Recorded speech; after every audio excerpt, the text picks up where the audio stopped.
Hello, welcome back to the Four County Real Estate Show. I'm your host, Kevin Carey with Caliber Home Loans. I'm with Ken Grant. He's with the KG team of RE/MAX Plus in Urbana. Ken, thanks a lot for being here again. Thanks for having us, Kevin. So we've been doing a four-part series. This is our last video, just really talking about the VA buyer in this market and how competitive it is.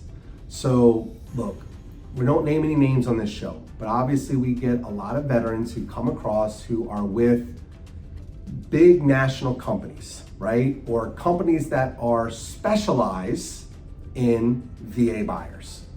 Well, Ken's here to talk to you today because he's going to talk to you about his experience, not only from the buy side, but on the listing side, about why sometimes those bigger banks in this type of market can actually be hurtful to you and not just a positive, even though they have the big bank reputation and name behind them. So Ken, why don't you talk a little bit about that and tell me what you've seen from your experiences? Great. So there's obviously two sides to every transaction. I work with both buyers and sellers.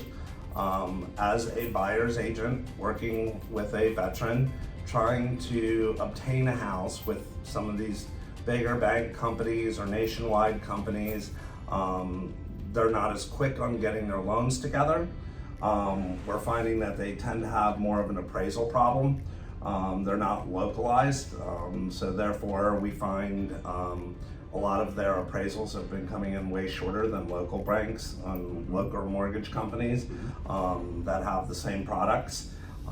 So they're a little bit more willing to work with what's happening out in the marketplace as opposed to the big banks. Whatever they pretty much write there, that's it. You're done, you're over, and that's that. So when you're writing over and beyond the sales prices, you know, you want that appraisal to come in as high as possible so that you have less money out of your pocket to pay that difference. As a listing agent, same kind of situation. You know, you're looking at the offers that are coming in and you've got multiple offers coming in, and are you going to take it from somebody that you know, that's a local person where they have brick and mortar and they're here and you got to see these people day in and day out?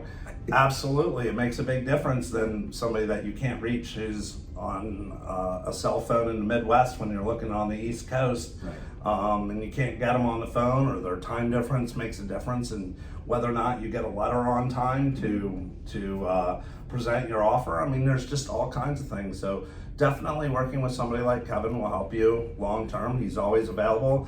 He's local. People know who he is, and he gets the job done. And that's what the sellers care about.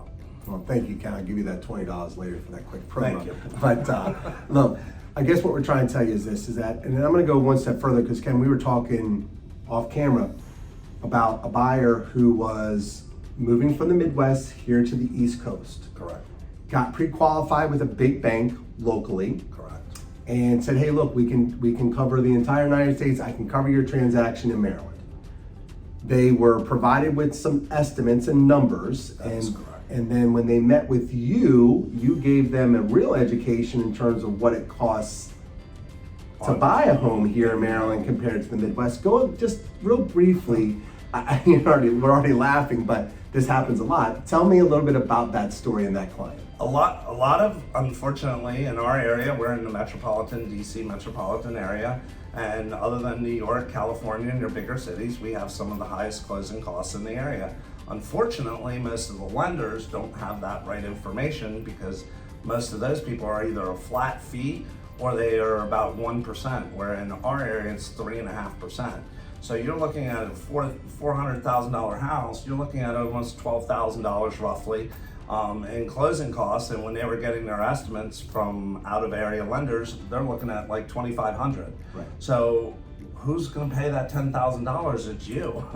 And you should have known that up front beforehand, not once you're in the middle of a contract and then realize you don't have that extra $10,000.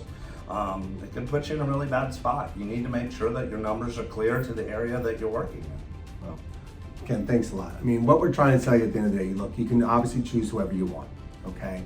What we're trying to tell you is just because they have the big bank name behind them, or they're a bank that quote unquote specializes in veteran loans, doesn't always mean that they are on top of every situation. As Ken just explained to you, If you were told you need $2,500 total out of pocket because you're doing 100% financing, and all of a sudden you get to the table and you owe 12, that's not a difference of 500 bucks. I mean, that's a huge difference amount of money. So working with a local lender, working with a local real estate professional, especially in this market, is key. It's almost mandatory.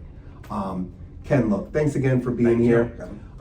If you guys like the episode, if you like the content, obviously hit the subscribe button down below. Ken and I's information is behind us. Feel free to reach out with any questions that you may have. Again, Ken, thanks again for being here. Kevin. Appreciate it. Thank you, guys. All right, guys. You guys have a great day. Bye-bye. Thank you.